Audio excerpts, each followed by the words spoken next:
Fala galera, tudo bem? Janela de transferências rende sempre muito assunto. Essa segunda-feira foi o dia do fechamento da janela em vários dos principais países, das principais ligas da Europa. Então tem muito assunto que poderia render por aqui. Eu tenho tentado postar um vídeo por dia, até para não ficar muita coisa sendo postada. Mas vocês podem ficar à vontade aqui nos comentários e vocês podem sugerir aí embaixo outras transferências que rendem assunto. Aliás, vem aí semana de data FIFA, então não vão ser os campeonatos nacionais, os campeonatos dos clubes em ação. Acho que tem um espaço aí pra gente tratar de alguns dos temas ainda da janela de transferências, porque, claro, contratações, saídas, chegadas acabam rendendo assuntos que podem servir aí, vão continuar quentes para as últimas, para as próximos dias, né, para as próximas 2 semanas, aí até que os campeonatos europeus voltem. E nesse vídeo de hoje aqui vamos falar sobre o pacote de transferências do Bayern no último dia de janela, até porque foi o clube que mais se movimentou, se a gente for falar de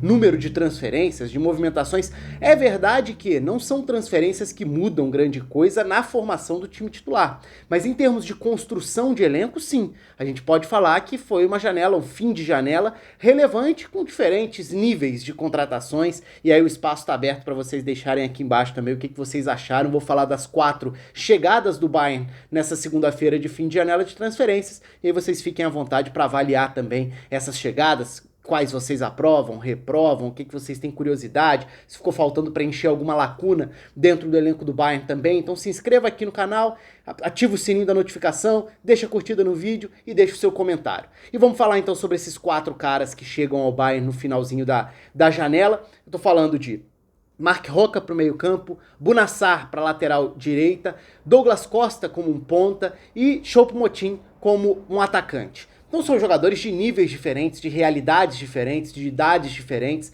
mas o que fica claro aí é que existia uma ideia do Bayern de preencher, tornar o elenco mais numeroso, dar profundidade ao elenco, se não necessariamente em grande qualidade em todos os setores, mas pelo menos para ter mais alternativas. E isso faz sentido. Se a gente for olhar para essa última semana pré-parada da data FIFA, eu cheguei a gravar vídeo aqui sobre o Bayern sendo derrotado pelo Hoffenheim, o fim daquela série enorme de vitórias, histórica até, de vitórias do Bayern somando competições. Depois, o Bayern vence o Borussia Dortmund na Supercopa da Alemanha, mas sem deixar grande impressão. O jogo, como um todo, foi um jogo aquém das expectativas.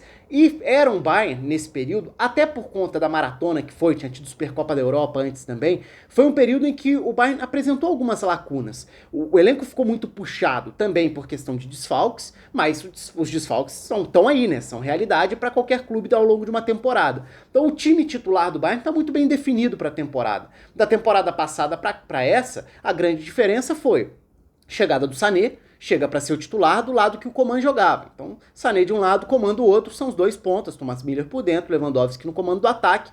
A outra mudança relevante é a saída do Thiago, o que mexe e tira repertório do centro do campo. Se antes você poderia alternar o Thiago ao lado do Kimmich, o Goretzka ao lado do Kimmich, o Kimmich na lateral direita com o Thiago e o Goretzka por dentro, agora não tem mais o Thiago. E ficou evidente a falta de um outro meio-campista passador dentro do elenco, numa faixa que ficou mais estreita mesmo, se a gente for olhar ali a questão de opções. Ficou mais curto pro Hansi Flick. Tanto que o Javi Martinez passou a ser utilizado nesses últimos jogos, né, sendo resgatado de certa forma, o Tolisso tentando ganhar sequência, ele que ainda não convenceu desde que chegou ao Bayern. São alternativas dentro do elenco. E aí a gente entra especificamente nas contratações. Vamos posição por posição, então, começando pela lateral direita. A chegada do Bunassar, para mim, tem muito a ver com uma tentativa de dar uma opção ao lado direito, que o Pavard é titular por ali.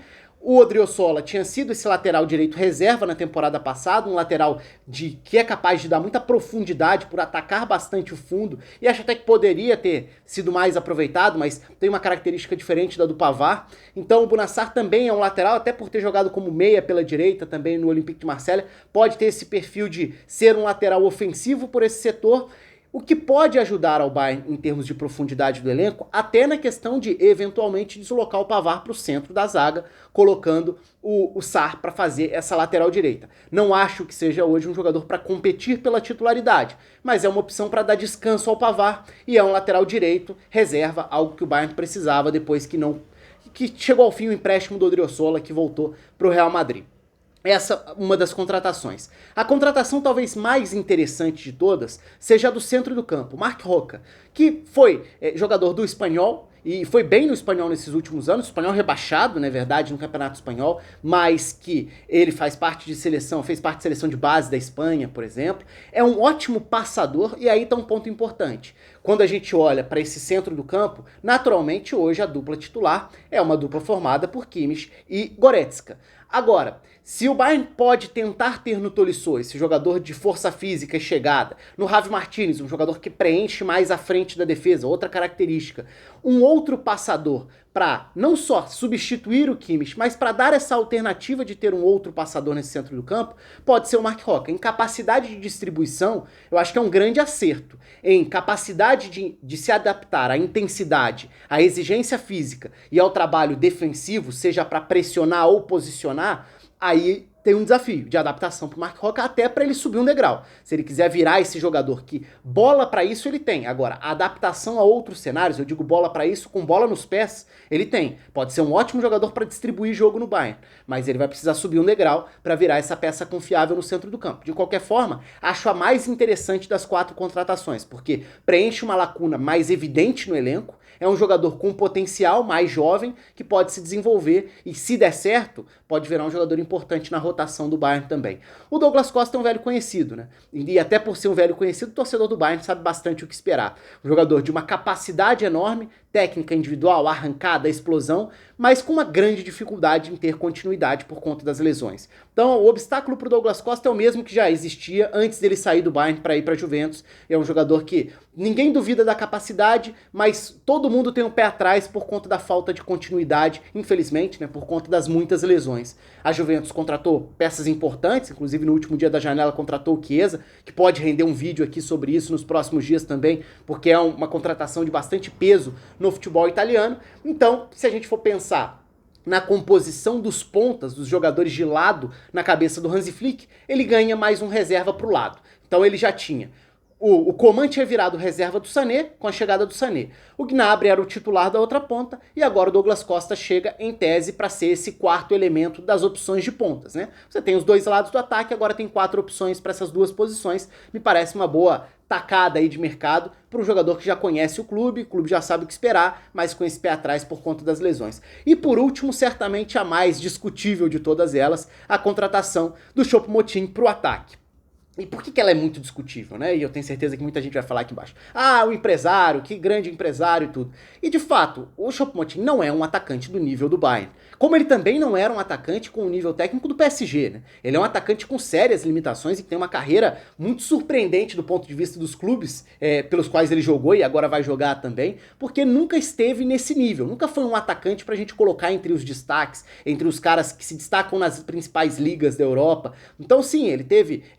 Ele chegou a jogar na Bundesliga com o próprio Schalke também, né? Antes também. Aí depois chegou a passar pelo Campeonato Inglês, jogou na Premier League com o Stoke. Enfim, é uma carreira bem grande, até principalmente agora com PSG e Bayern, para um jogador que tem sérias limitações. Mas aí eu acho que a gente tem que tentar entender qual é o objetivo do Bayern com essa contratação. O que me parece é contratar um atacante experiente, que não vai reclamar de ser banco e de ser pouco utilizado, e que vai estar tranquilo sem tumultuar o ambiente. Então, ele se enquadra nisso. Custo zero, fim de contrato, ou seja, não paga nada pela transferência, chega claramente para ser um reserva do Lewandowski que não vai disputar posição, não vai ser sombra pro Lewandowski, nem necessariamente vai entrar em campo. Agora, se o Lewandowski tiver algum problema de lesão, a pressão em cima dele passa a ser grande, porque ele passa a ter uma duríssima missão de substituir o grande 9, o grande goleador de uma década de Bayern praticamente. Então, é uma contratação muito discutível do ponto de vista técnico, mas que talvez faça algum sentido se a gente for olhar para esses outros aspectos aí de custo zero, um reserva que não reclama de ficar no banco e não jogar, um cara que não tumultua o ambiente, que já jogou num outro clube importante, que tem pressão também, como foi o PSG, aliás, fez gol importante no mata-mata da Champions na última temporada, e era exatamente esse perfil de jogador, né? Era o reserva do Cavani que tava lá para não reclamar, e chega o Icardi, ele vira o terceiro reserva ali, o segundo reserva, a terceira opção de 9, como o Icardi foi muito mal na reta final da temporada e o Cavani já tava fora dos planos, já tinha saído do PSG, ele acabou jogando a reta final final da Champions entrando em campo e tendo minutos. É um risco que você corre ao apostar num jogador como ele para ser o reserva. Mas não é algo novo pro Bayern não, né? Se a gente for lembrar, eu diria que essa é uma contratação bem Sandro Wagner 2.0, porque o Sandro Wagner tinha exatamente esse perfil também. Um atacante bastante limitado com o perfil do 9 que seria reserva, sem reclamar do comando de ataque, então que entraria eventualmente, poderia ajudar num rodízio ou outro, mas que não seria a solução dos problemas para jogar como 9. Acho parecido o perfil e até a questão das limitações para um jogador que consegue chegar num clube campeão europeu, num super time, mas não para brigar por posição e sim para ficar no banco. Muita gente pode questionar, mas e a base? Não dava para contratar outro tipo de jogador? Acho que a ideia aí é exatamente ter um 9 que possa eventualmente entrar sem reclamar e ao mesmo tempo tentar não atrapalhar o desenvolvimento de quem está na fila de espera olhando para a base. O Zirkzee tem sido o jogador utilizado. Ele ainda não está pronto, né? Ele ainda tem oscilado, ainda não tem correspondido também, é uma missão bem complicada, como eu falei antes, ter que entrar muitas vezes na posição do Lewandowski. Teoricamente, ele é o cara a ser trabalhado, assim como o Arp poderia ser também, mas acabou dando um passo atrás ao não convencer num primeiro momento no elenco principal e tudo. Então, o Bayern tem opções da base que poderiam ser esses caras, que poderiam ser esses reservas do Lewandowski, mas opta por um cara de mais experiência, mais rodado, para fazer parte do elenco. Quero saber de vocês. Comentem aí embaixo o que vocês acharam desse pacote de transferências do Bayern no último dia da janela. Tenho certeza que vai ter muita corneta pro Choupo-Moting, mas quero saber sobre os outros três também. Participe aí, se inscreva no canal, deixa a curtida no vídeo. Um abraço e até a próxima.